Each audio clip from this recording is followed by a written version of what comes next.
नर्मदे हर। आज मेरे गांव में मेरा दूसरा दिन है और मैंने आपसे कहा था कि मैं आपको मेरे गांव का जो है किला दिखाने वाला हूं। तो बस यहाँ से ये मेरा पूरा नगर, पूरा गांव जो पहाड़ के नीचे बसा हुआ है और पीछे की तरफ में मेरा ये किला। तो हम इसी किले की तरफ में आगे की तरफ बढ़ रहे हैं। नीचे से अगर आप पैदल चल के ऊपर तक जाएंगे तो तकरीबन आपको 2.5 से 3 किलोमीटर की चढ़ाई पूरी करनी होगी और उसके बाद में ऊपर जो है पूरा किला देखने को मिलेगा। हालांकि यहाँ पर सड़क भी बनी हुई है तो 4 व्हीलर भी आ सकते हैं और 2 व्हीलर बाइक तो बिल्कुल आराम से आ सकती है। तो चलिए ऊपर चलते हैं और देखते हैं इस किले को।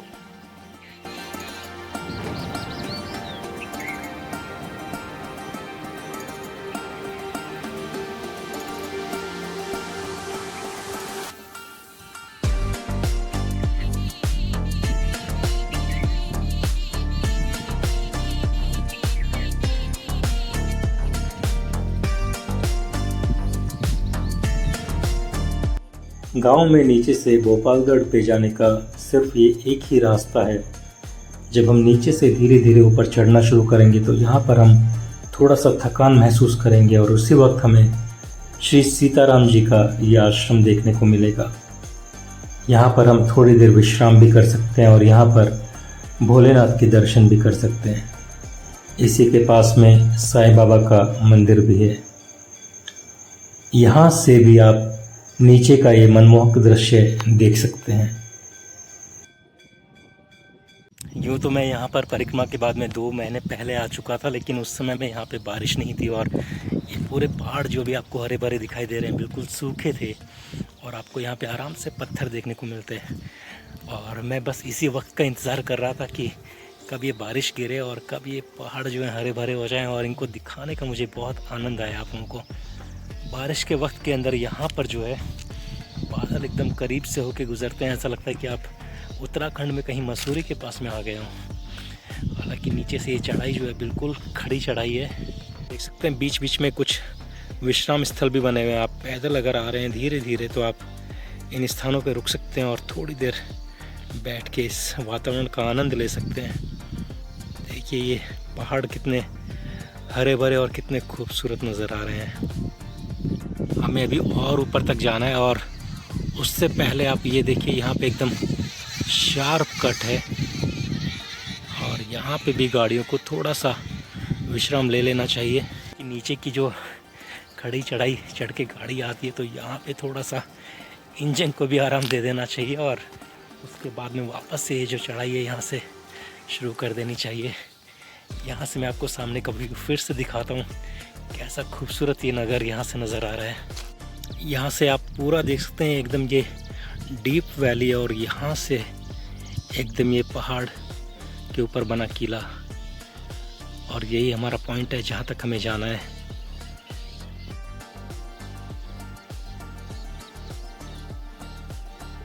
तो नीचे से धीरे धीरे चलते हुए हम आ गए हैं पहाड़ के ऊपर और ये है वो किला जिसके ऊपर ख़ास तौर से हम इस नज़ारे को देखने के लिए आए हैं। देखिए मैं आपको इस सामने का नज़ारा दिखाता हूँ। बहुत ही खूबसूरत नज़ारा। यहाँ से हम पहाड़ों की ये वैलियाँ देख सकते हैं, साथ में यहाँ से गुज़रते हुए बादल भी और वो नीचे आपको तालाब भी नज़र आ रहा होगा जहाँ पर पिछले वीडियो में हम गए थे।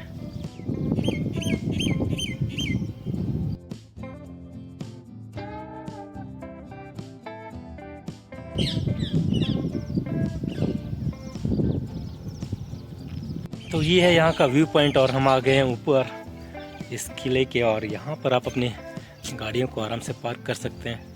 हालांकि गाड़ी अंदर भी जाती है लेकिन अंदर जाने का जो मार्ग है और भी कठिन है। चलिए आगे बढ़ते हैं और देखते हैं इस किले का मुख्य द्वार।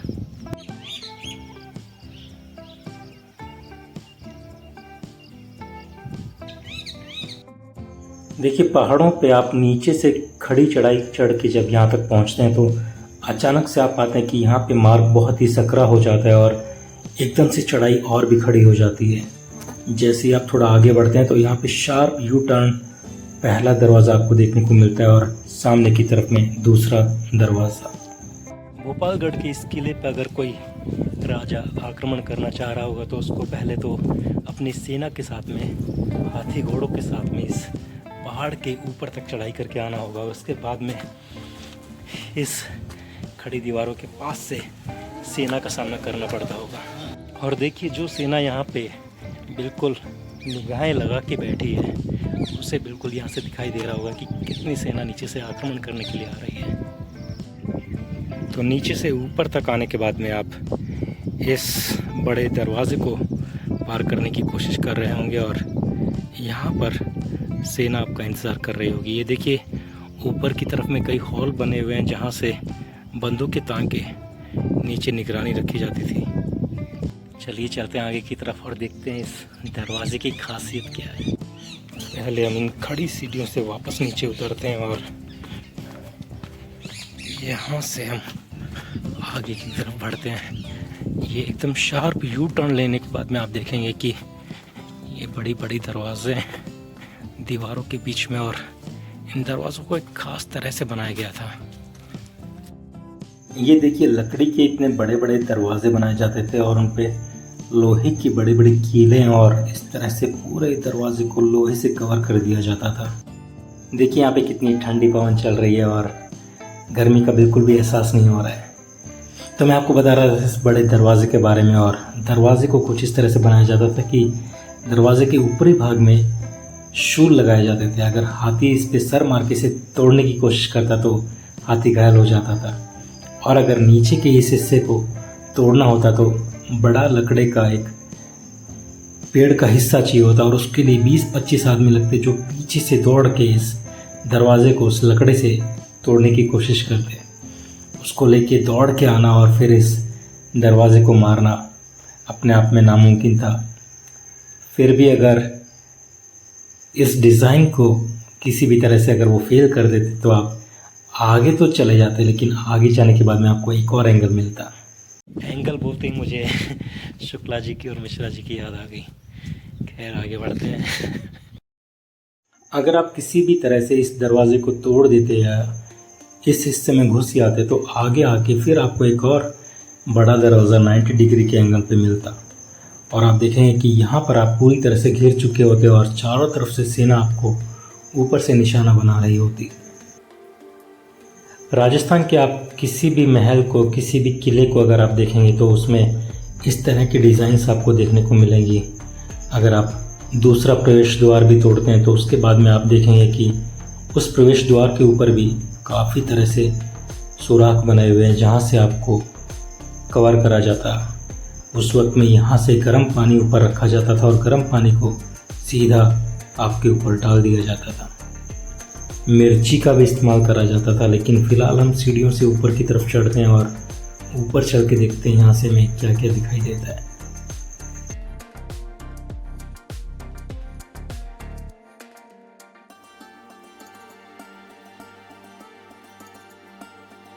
तो यह दरवाजे के ऊपर का हिस्सा जिसके ऊपर गोला बारूद और हथियारों के साथ में पूरी सेना तैयारी में बैठी रहा करती होगी।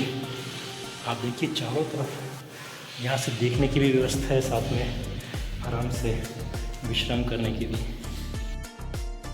इन झरोकों से आप किले की दीवारें भी देख सकते थे और समझ सकते थे कि कहीं दुश्मन दीवारों को कूदकर अंदर आने में कामयाब तो नहीं हो गया। साथ में आप यहाँ पर भी अपनी सुरक्षा को बिल्कुल बनाए रखते थे।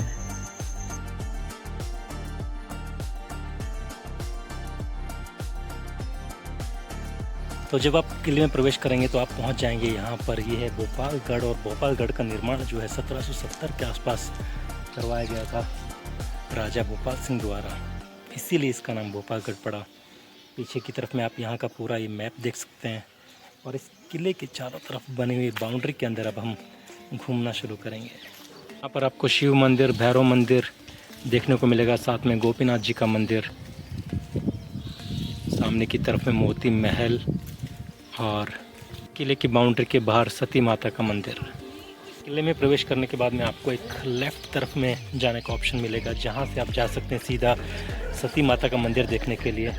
सामने की तरफ में खूबसूरत किले का हिस्सा और खूबसूरत सामने महल, और सीधे हाथ की तरफ में हवा महल, इसके बारे में मैं आपको अवश्य बताऊंगा। तो सामने की तरफ में हम प्रवेश करके अंदर की तरफ में आ गए हैं, पहले सीधे हाथ की तरफ में, और यहाँ से ये खूबसूरत नज़र आप देख सकते हैं।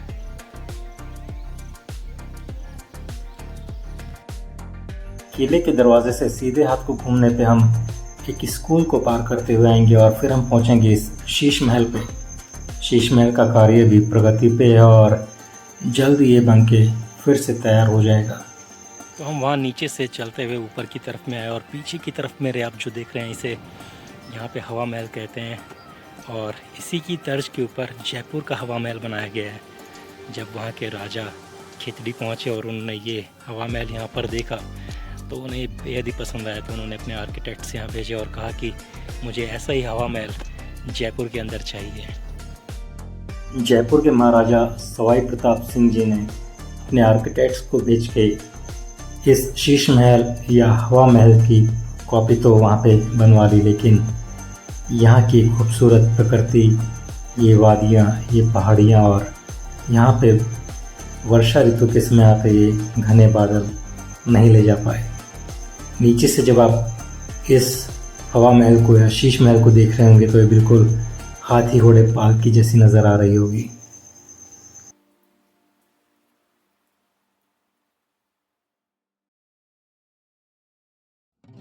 यहाँ पर कार्य प्रगति पे और ये अब खिचड़ी ट्रस्ट के अंडर में आ गया, इसलिए शायद मुझे अंदर प्रवेश करने नहीं दिया जा रहा है। फिर भी एक बार और कोशिश करके देखते हैं, अगर अंदर जाके आपको यहाँ से कुछ दिखा पाए तो मुझे भी आनंद आएगा। सुरक्षा की दृष्टि से ये किले का महत्वपूर्ण हिस्सा था। यहाँ पर एक तोप भी रखी गई थी और यहाँ से नारनौल और दिल्ली तक के रास्ते को दूर से देखा जा सकता था। इतनी चौड़ी चौड़ी दीवारें और ऊपर से इस दीवार के इस किले पे चढ़ पाना तो बेहद मुश्किल ही था, लेकिन इतनी चौड़ी दीवारों पे आराम से सैनिक भी चल सकते हैं। और साथ ही में इसके इस तरफ में ये इतना बड़ा बेल्ट बनाया गया है, घोड़े आराम से दौड़ के जल्दी से इस किले के किसी भी कोने पे पहुंच सकते थे। साथ में यहाँ पे देखिए, यहाँ से बंदूकें लगा के नीचे आराम से आने वाले दुश्मन को रोका जा सकता था।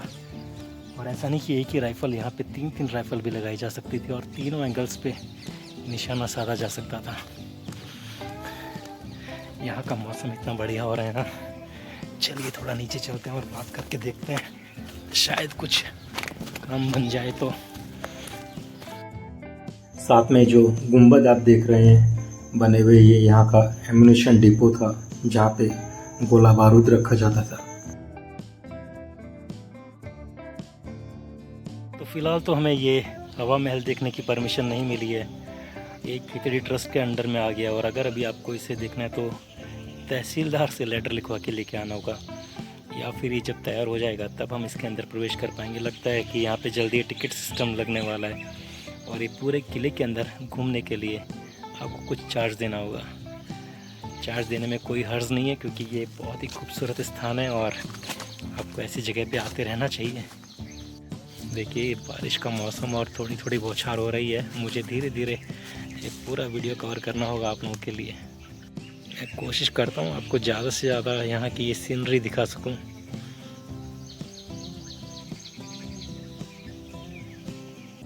सामने की पहाड़ पे बनी किले की दीवारें और मोरों की ये पीहू पीहू आवाज़ आते हुए, बादलों की गरजराहट भी साथ में हो रही है। साथ में ये देखिए, ये जो पूरा महल है मैंने आपको बताया पुराने तरीके से तैयार हो रहा है, बिल्कुल यहाँ पे चूना है और वही गुड़ और बेल का मिश्रण मिला के यहाँ पे इसको तैयार करा जा रहा है। चलिए हम आगे की तरफ बढ़ते हैं और देखते हैं आगे के खूबसूरत नज़ारे।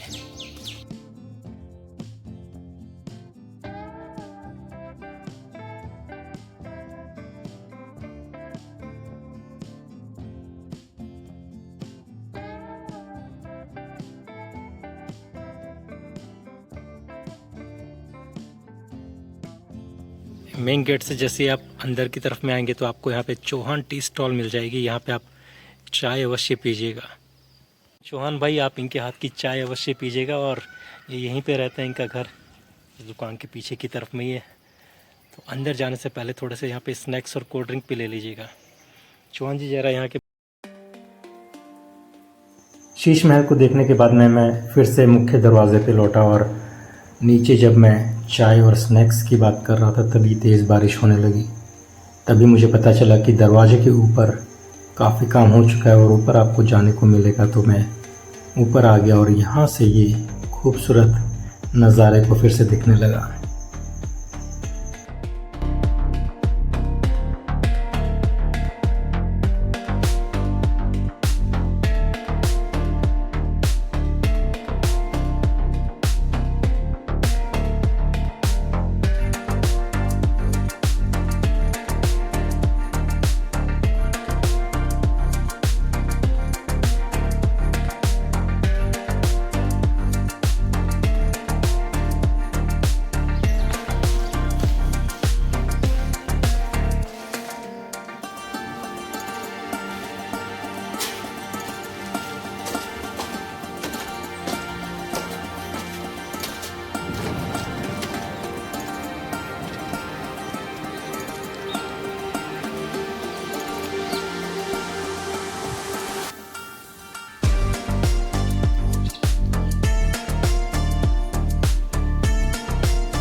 देखिए मैं फिर से दरवाजे के ऊपर आ गया हूँ और हम बिल्कुल ऊंचाई पर यहाँ से इस स्थान का नज़ारा देखते हैं।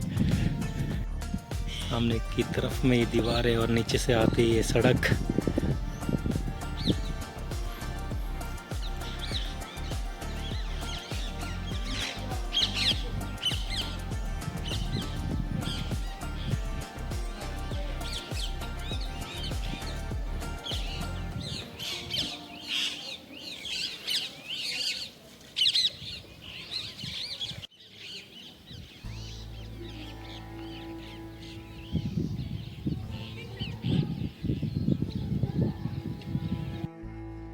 देखिए यहाँ से आप बिल्कुल अंदाज़ लगा सकते हैं कि अगर कोई भी सेना हमला करने के लिए अंदर घुसती तो उसे किस तरह से ऊपर से पूरी तरह से घेर लिया जाता और छोटे छोटे टुकड़ों में उसे बांट के ख़त्म कर दिया जाता। ये देखिए किले के चारों तरफ इतनी मोटी दीवार बनाई गई थी और जगह जगह पे आपको ऊपर चढ़ने का और उतरने का रास्ता भी देखने को मिलेगा।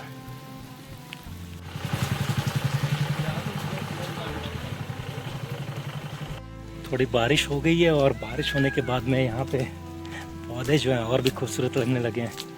हम अब किले के अंदर आ गए हैं और किले के इन पुरानी दीवारों के बीच में से गुजरते हुए सामने का ये दृश्य का लुत्फ़ उठाते हुए देखिए कितना खूबसूरत नज़ारा यहाँ से आपको देखने को मिलेगा।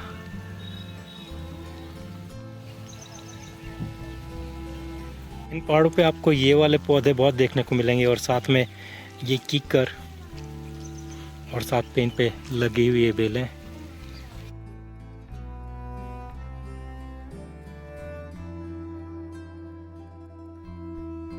किले में प्रवेश करने के बाद में हम थोड़ा नीचे की तरफ उतर रहे हैं और फिर से हमें ये चढ़ाई चढ़ के ऊपर की तरफ जाना है। सामने की तरफ में आप जो महल देख रहे हैं इसे मोती महल कहते हैं और मेरे सीधे हाथ की तरफ में घोड़ों का ये अस्तबल जिसके पास से हम गुजर रहे हैं ऊपर मोती महल की तरफ में। साथ ही में लेफ्ट हैंड पे आपको दूर सफ़ेद दीवारों वाला गोपीनाथ जी का मंदिर दिखाई देगा।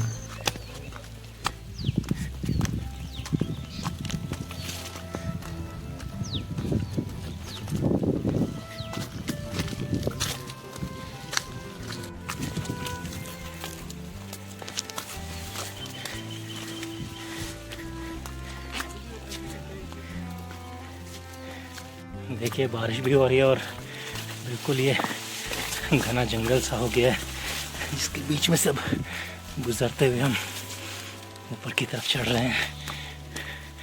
लेकिन नज़ारा बेहद ही खूबसूरत बारिश की बूंदों में से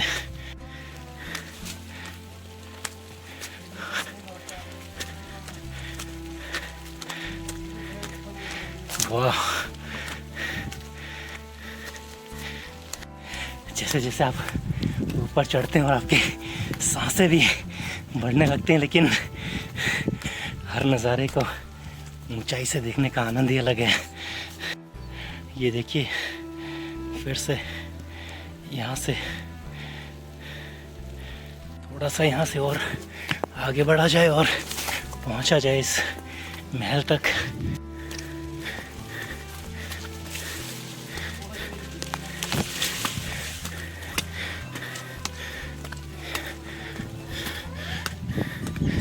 वाह, तो हम आ गए हैं इस महल की छत के ऊपर और यहाँ से ये पूरा नज़ारा देखिए। यहाँ से सामने से पहाड़ के उस भाग का हिस्सा मैं आपको दिखाऊंगा, लेकिन पहले हम इस महल से अपनी नगरी को फिर से देखते हैं और लुत्फ़ उठाते हैं इस जगह का। यहाँ पे बहुत अधिक चमगादड़ रहा करती थी, अभी का मुझे पता नहीं है, लेकिन ये जो नज़ारा है आपका मज़ा आएगा। ये देखिए, किले का पीछे का हिस्सा, पहाड़ी की ये खड़ी चढ़ाई और इसे चढ़ के ऊपर आना और फिर इस बड़ी बड़ी दीवारों को पार करके किले में प्रवेश करना बेहद ही कठिन है।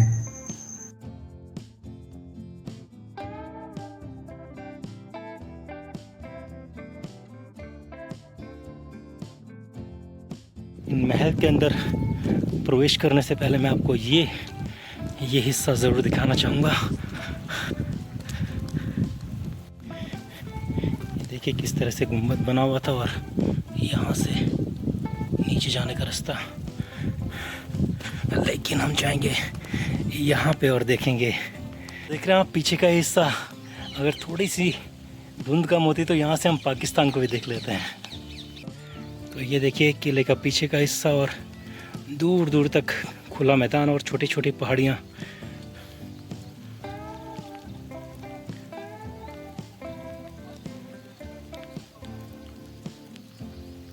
देखिए किसी भी हिस्से में आओ आप और आपको लगे कि ये हिस्सा किला का सबसे बेहतरीन हिस्सा है जहाँ पे हमें अधिक वक्त बिताना चाहिए। ये देखिए किले के पीछे की दीवारें,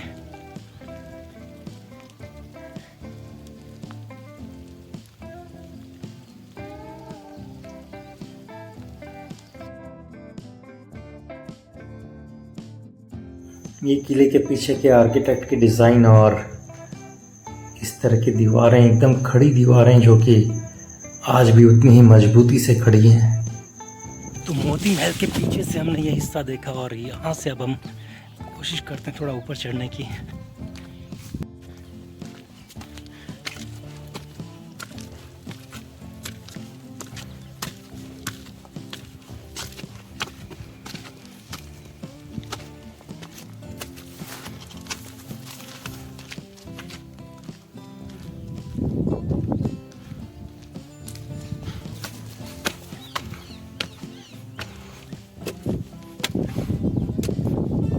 अगर आपने चाइना वॉल देखी है तो आपको बिल्कुल ही चाइना वॉल का एहसास ही हो रहा होगा यहाँ पे।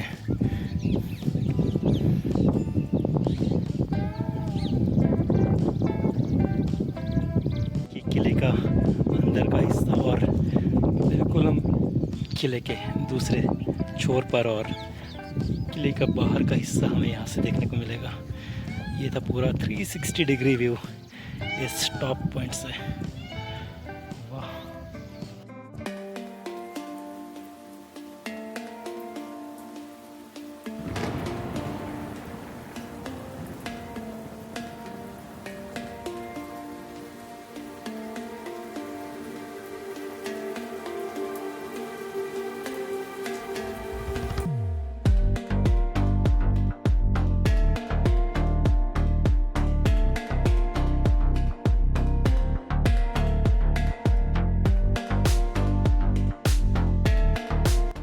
तो चलिए अब मोती महल के अंदर जाके देखते हैं क्या ये अभी भी देखने की कंडीशन में है या ज़रा संभल के जाना होगा।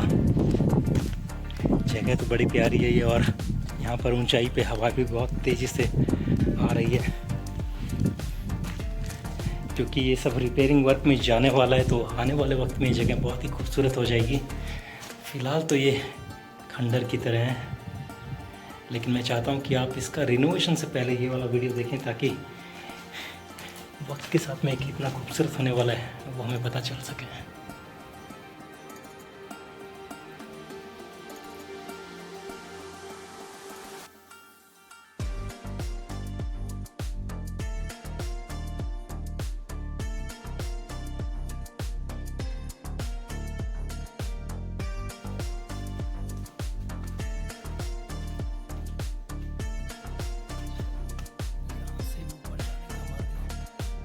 जाने का रास्ता तो नहीं मिला, लेकिन यहाँ से नीचे जाने का रास्ता ज़रूर है।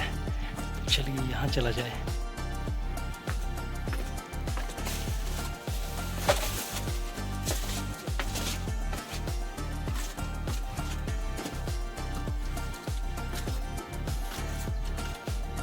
और ये नीचे की तरफ में हम आ गए हैं। ज़रा संभल के जाना पड़ेगा, क्योंकि यहाँ पे चमगादड़ होने का पूरा आसार है।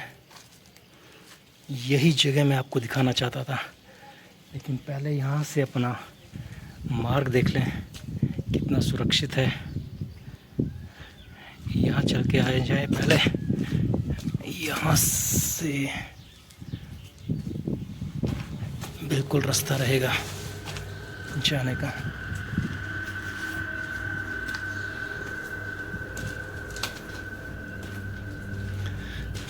देखिए यहाँ पे कोई आता ज़्यादा नहीं है, और ये देखिए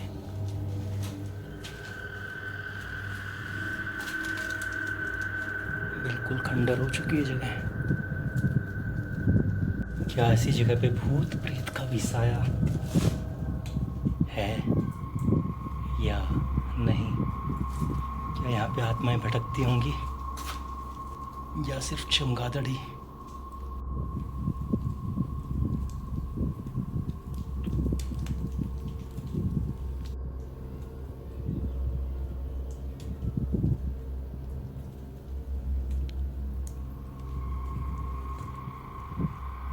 पीछे से सीढ़ियाँ ऊपर की तरफ फिर से जा रही हैं, वहाँ से हम नीचे की तरफ उतर के आए थे, और अब वापस यहाँ से ऊपर जाने का रास्ता है। चल के देखते हैं ऊपर क्या है।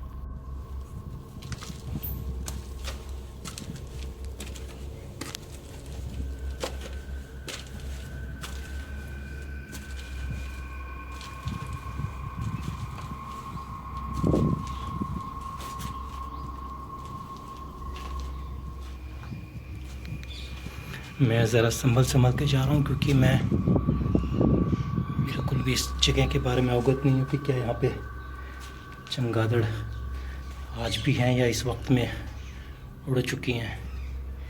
हालांकि जगह पूरा खंडर हो चुका है, और यहाँ से देखते हैं हम।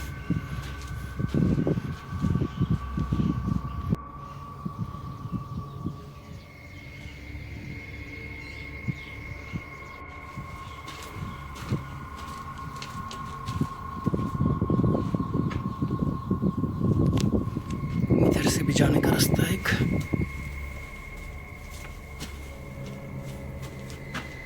नहीं, ये सिर्फ यहाँ पे निगाहें जमाए रखने के लिए।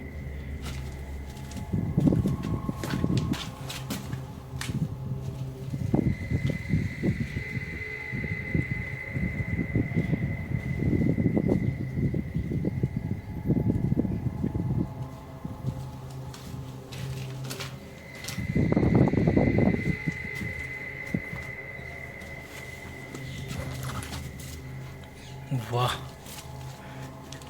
फिर से किले की दीवार के ऊपर तक जाने का रास्ता।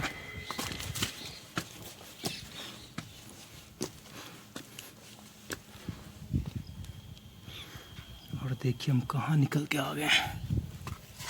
इस तरह से चल के ऊपर तक आना और रास्ते का भटक जाना, आगे जाना खतरा भी हो सकता है, क्योंकि ये छत कभी भी ढह सकती है।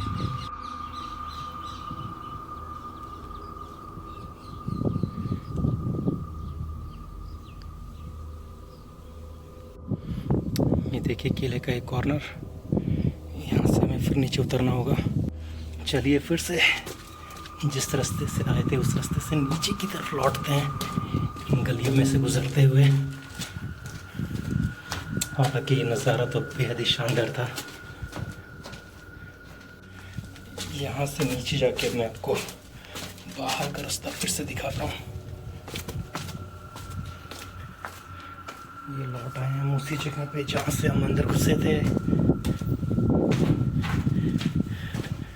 बिल्कुल बढ़िया।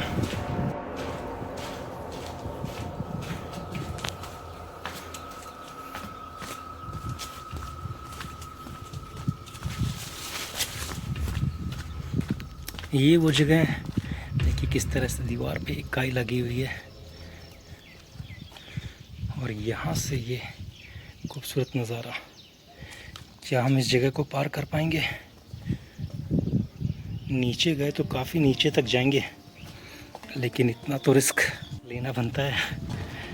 वहाँ तक चले जाएंगे अगर तो। यस, आ गए हम उस जगह से।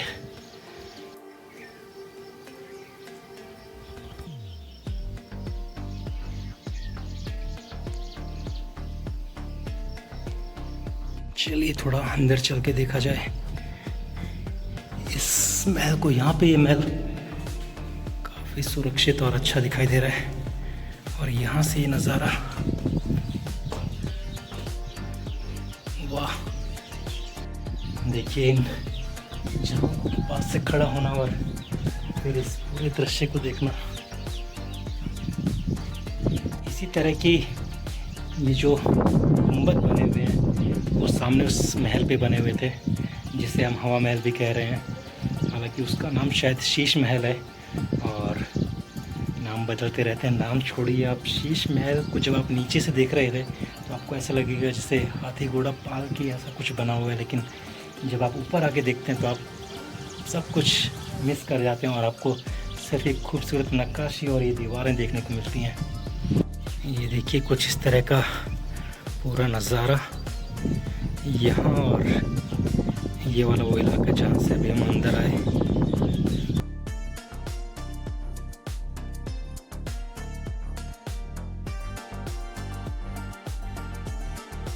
एक और राज की बात बताता हूँ। ये जो पीछे पहाड़ देख रहे हैं ना, ये पहाड़ बहुत गहराई तक अंदर खुदे हुए, क्योंकि यहाँ पर निकलता है तांबा।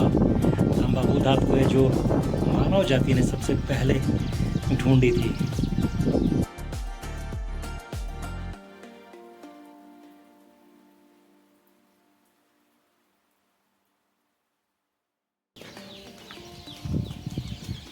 ये देखिए इस महल की खूबसूरती, किस तरह से यहाँ पे बैठ के इस जगह का आनंद लिया जाता था।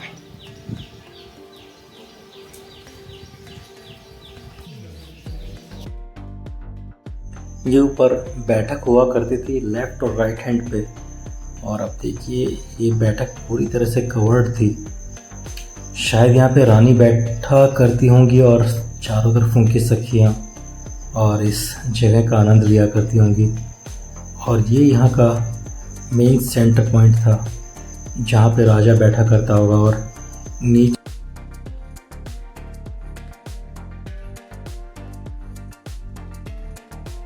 वहाँ जाने के लिए ये रास्ता, यहाँ से नीचे से भी आ सकते हैं और यहाँ से भी सीधा आके और ऊपर तक जा सकते हैं, लेकिन यहाँ पे भी रास्ता पूरा बंद है। लेकिन यहाँ से जो सामने का नज़ारा मैं आपको बता रहा था, देखिए यहाँ पे बैठ के राजा और रानी संगीत सुनते होंगे और सामने का ये मनमोहक दृश्य देखा करते होंगे। इस स्थान का लुत्फ उठाया करते होंगे।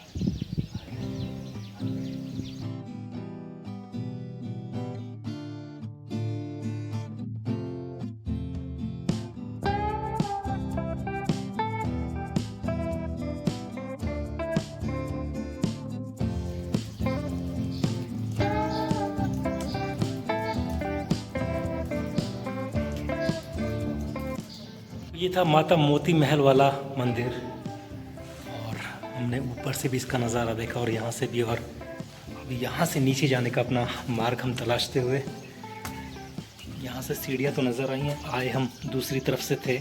उस तरफ से महल के हिस्से में हमने प्रवेश करा था, लेकिन उतरते समय हम ये वाला रास्ता ले रहे हैं।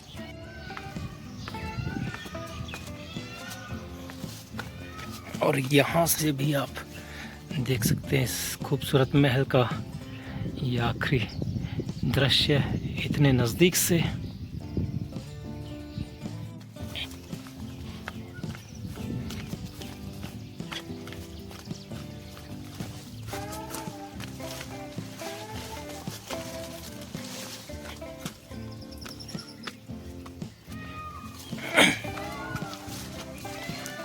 मोरों की आवाज़ आते हुए और वाह,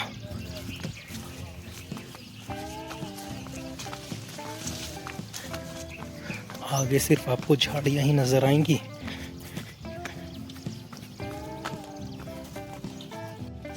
और यहाँ से निकलने का यही मार्ग होना चाहिए। बाकी तो हम धीरे धीरे आगे की तरफ बढ़ ही रहे हैं।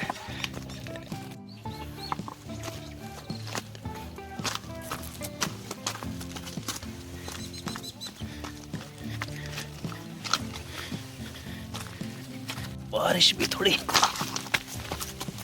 तेज होने लगी है।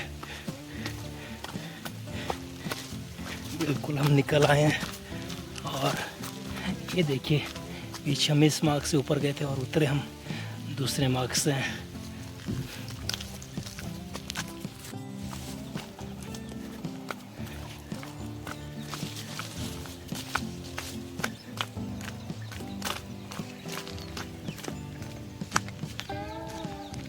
सामने गोपीनाथ जी का मंदिर है, लेकिन उसके पट अभी बंद हैं। शाम को 4 बजे वो खुलेंगे। तब तक हम देखते हैं दूसरे मंदिर की तरफ आगे बढ़ के।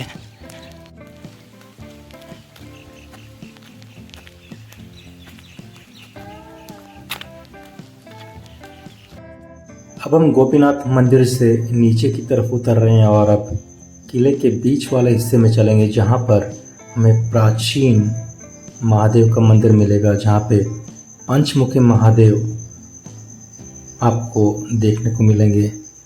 मुझे पता चला कि ये पंचमुखी महादेव जो हैं स्वयंभू महादेव हैं और स्वामी विवेकानंद ने यहाँ पे काफ़ी वक्त पूजा करी थी।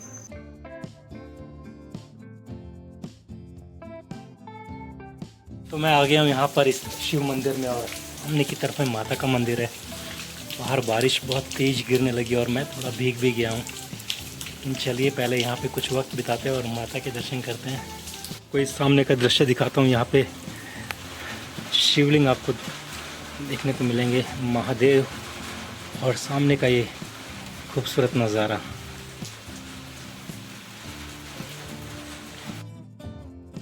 राजा के जो खास सैनिक हुआ करते थे, सलाहकार और सिपाही, वो सब यहीं पे रहा करते थे, इन्हीं घरों के अंदर। और यहाँ से बिल्कुल सामने की तरफ में माता का मंदिर, महादेव के दर्शन करके हम सीधा अब वहीं बढ़ेंगे।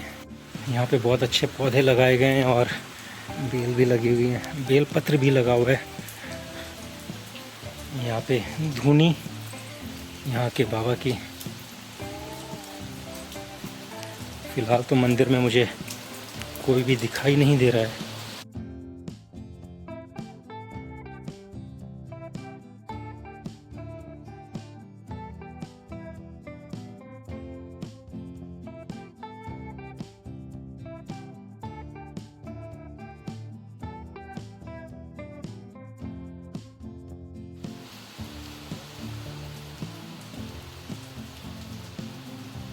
यूँ तो मैं सुरक्षित जगह पर हूँ, बारिश से बच पा रहा हूँ, लेकिन मन तो मेरा हो रहा है बाहर जाके वीडियो बनाने का बारिश में भीगते हुए। लेकिन ये ग्लासेस और लेंसेज को साफ़ करने के लिए मेरे पास में आज कुछ भी कपड़ा है नहीं जिससे कि वीडियो क्लियर आए, इसलिए मैं रिस्क नहीं ले पा रहा हूँ।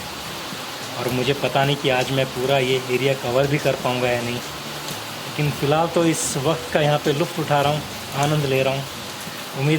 उम्मीद है आपको आज का ये वीडियो बेहद ही अच्छा लग रहा होगा, खूबसूरत लग रहा होगा और आपको मेरा गांव देख के बिल्कुल आनंद आ रहा होगा। थोड़ी सी बारिश और तेज़ हो गई है, तब तक हम इन पुष्पों को देखते हैं और यहाँ पे लगे इन पेड़ पौधों को।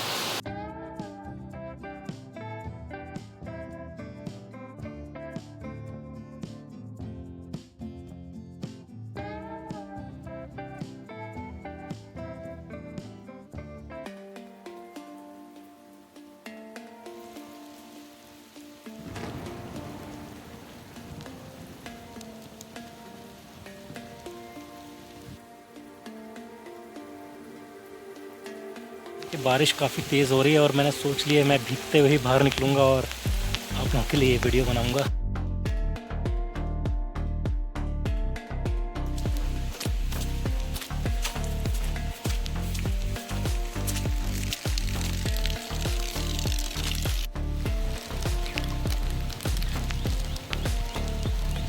यह पंचमुखी महादेव मंदिर और यहाँ पर भी अभी ताला लगा हुआ है।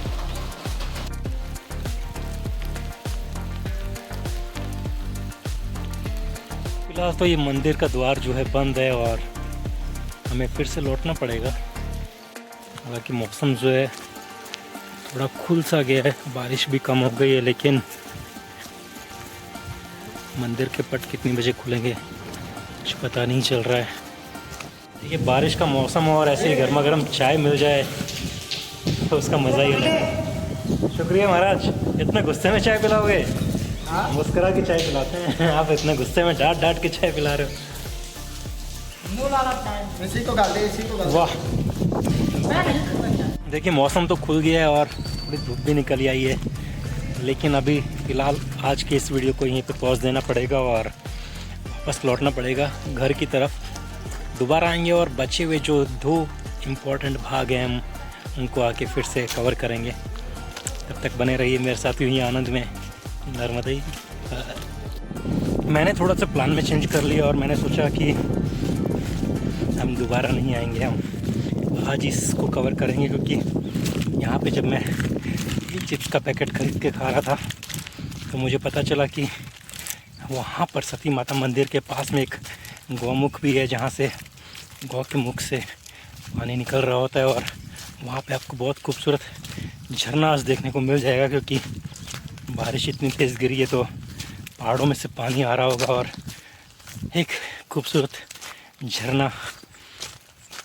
तो मैंने सोचा कि थोड़ा सा और चीज़ों को वर्कआउट करते हैं और यहीं पे आगे की तरफ बढ़ते हैं, क्योंकि मौसम भी खुल गया और हम आराम से अब थोड़ा टहल सकते हैं।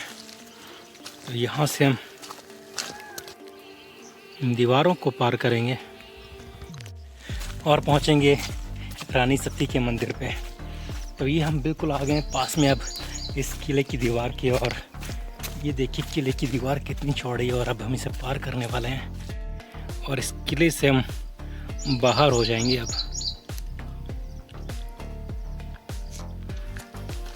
और ये सामने का दृश्य भी यहाँ से आपको बाहर का नज़र आएगा, बहुत ही खूबसूरत।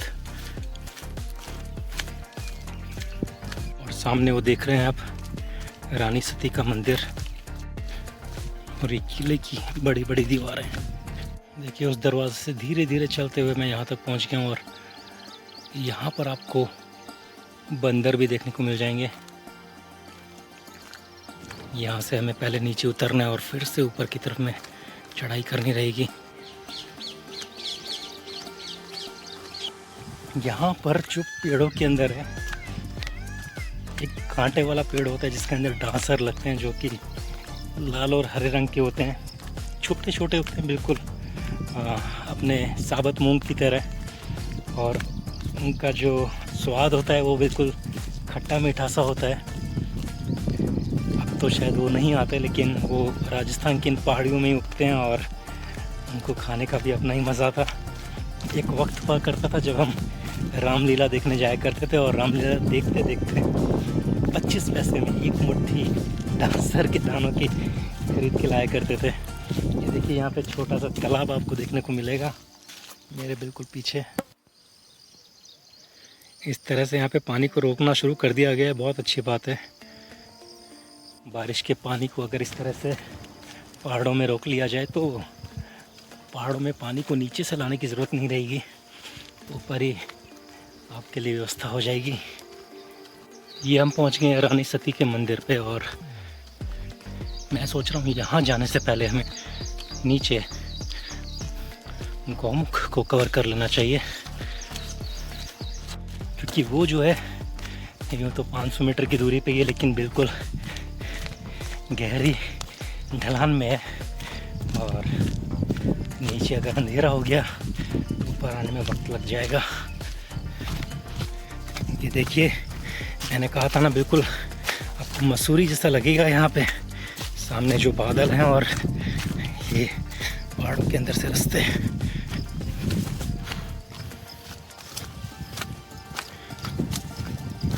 एक बार फिर से पूरे इस जगह का ये दृश्य देखा जाए।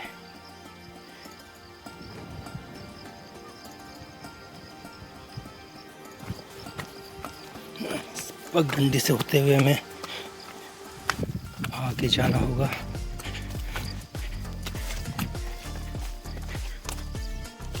मेरे लिए तो ये एक खूबसूरत ट्रैकिंग से कम नहीं है। अगर आप लोग कभी यहाँ पे आएंगे तो ज़रूर आप लोगों को ये जगह मैं घुमाऊँगा और उम्मीद करूँगा उससे पहले ये जगह और खूबसूरत बन जाए। तो ये देखिए ये पूरी खाई आपको यहाँ पे देखने को मिलेगी। यहाँ पे पहाड़ टूट के नीचे भी जा चुका है। पानी के गिरने की आवाज़ तो काफ़ी ज़ोरों से आ रही है, लेकिन अभी तक पता नहीं चल रहा है कि यहाँ पर नीचे जाना कहाँ से है। फिलहाल तो आप ये उड़ते हुए बादल देखिए, पहाड़ों के कितने नज़दीक से गुजर रहे हैं हवाओं के संग।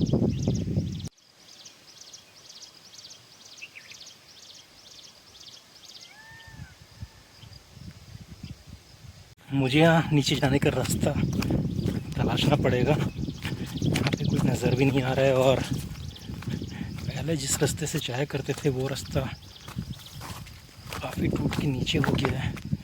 तो मैं देखता हूँ यहीं से अगर हम इस जगह का लुत्फ़ उठा लें तो फिर नीचे जाने की शायद ज़रूरत ना पड़े।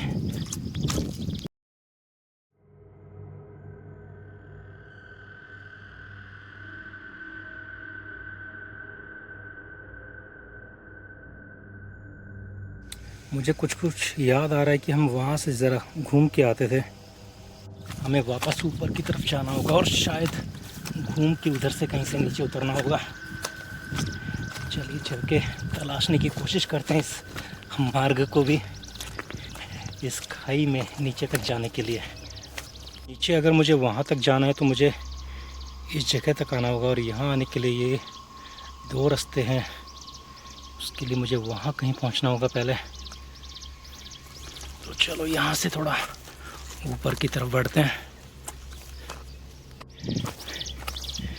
यहाँ से ये पगडंडी का मार्ग मिल तो गया है, पर क्या ये यहाँ से नीचे उतरने भी देगा? नहीं, रास्ता जो है पूरी तरह से बंद लग रहा है। ये एक आखिरी उम्मीद नज़र आ रही है।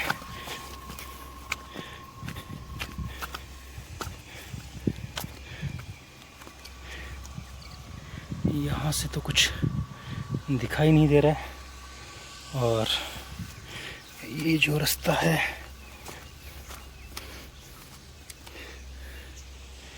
ये बिल्कुल ट्रैकिंग जैसा रास्ता रहेगा, रिस्क ली जा सकती है। तो चलो फिर जब चलना ही है तो देरी क्यों करी जाए, 2 स्टेप और आगे बढ़ के देखते हैं और यहाँ से नीचे उतरने का प्रयास करते हैं। देखिए ऊपर से मैं काफ़ी नीचे तक उतर आया हूँ और यहाँ से मुझे वो झरना भी देखने को मिल रहा है। थोड़ा सा नीचे सेफ हो जाऊँ उसके बाद में आपको मैं झरना भी दिखाता हूँ। बड़ी बड़ी चट्टानों को थोड़ा सा सहारा लिया जाए और फिर आपको दिखाया जाए ये खूबसूरत दृश्य यहाँ से।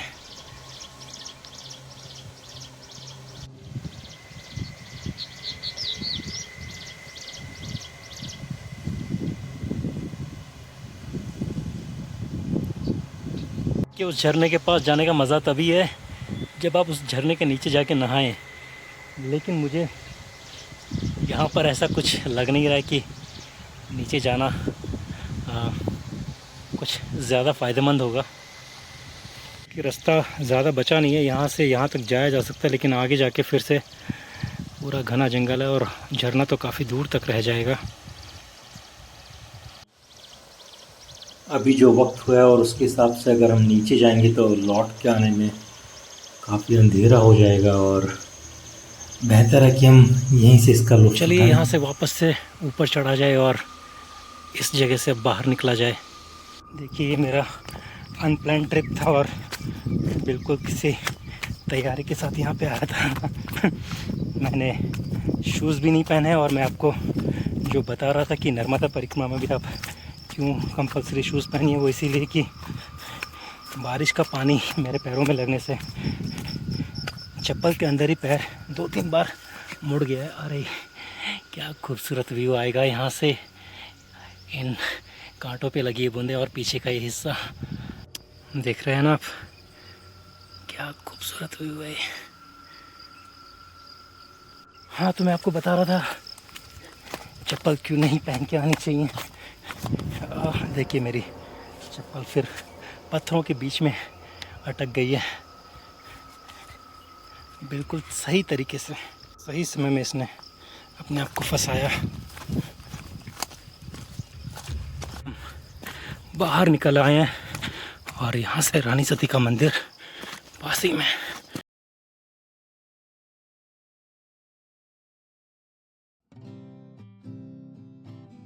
आ गए हम रानी सती के मंदिर पे और ये चारों तरफ का खूबसूरत नज़ारा।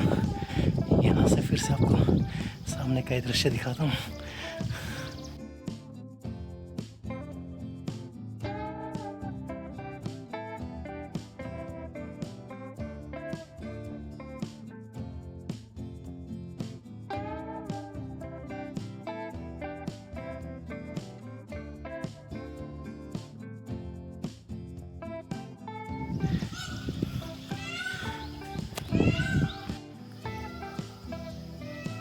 यहाँ पर रानी ने अपने आप को सती कर लिया था। राजस्थान में सती प्रथा आपने इतिहास में पढ़ी होगी। जब राजा यहाँ से युद्ध में गए थे और युद्ध से नहीं लौटे, तब रानी ने अपने आप को यहाँ पर सती कर लिया। उन्होंने अपना जीवन अग्नि को समर्पित कर दिया। सती का राजस्थानी शब्दों में महत्व है पवित्र होना। एक तरफ में रानी की प्रतिमा और दूसरी तरफ में राजा की प्रतिमा। एक तरफ में रानी के अलग अलग रूप और दूसरी तरफ में राजा ने युद्ध में किस किस तरह के हथियारों का इस्तेमाल करा, उनको दर्शाया गया है। तो ये था रानी सती का मंदिर और ये सामने का किला। इस तरफ में भी एक बहुत खूबसूरत किला है, लेकिन वहाँ पे जाना प्रतिबंधित है।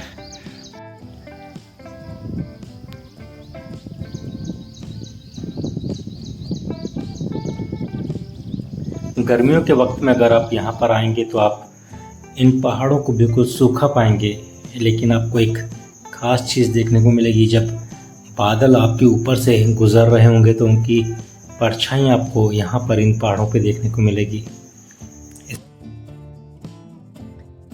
तो शाम के 4 बजे हैं और अब इस खूबसूरत किले के बाहर से बाहर निकलने का वक्त हो गया है।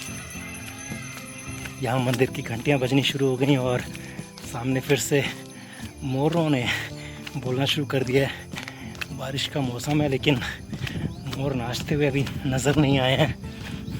फिर से हमें थोड़ी उत्तरायण के बाद में चढ़ाई करनी पड़ेगी और जल्दी किले के मुख्य द्वार तक पहुंचना पड़ेगा। और ये हमारा फिर से सामने का खूबसूरत नज़ारा नीचे उतरते हुए। तो अब हमारे लौटने का वक्त हो रहा है और देखिए धूप बिल्कुल खिलखिलाती हुई फिर से निकल आई इन पहाड़ों में और बेहद ही खूबसूरत मौसम यहाँ का। और वो सामने की तरफ का नज़ारा आपको देखने को मिलेगा। पहाड़ों के बीच में बहुत सारी रेत आपको देखने को मिल रही होगी।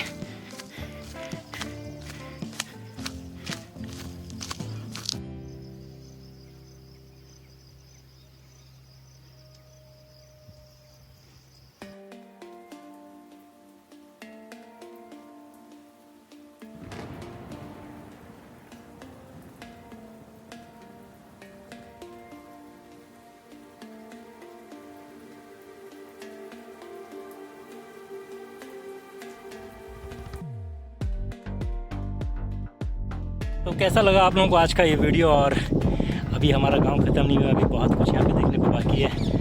तो बने रहिए यूँ ही मेरे साथ नेक्स्ट एपिसोड में भी आनंद में। नर्मदे।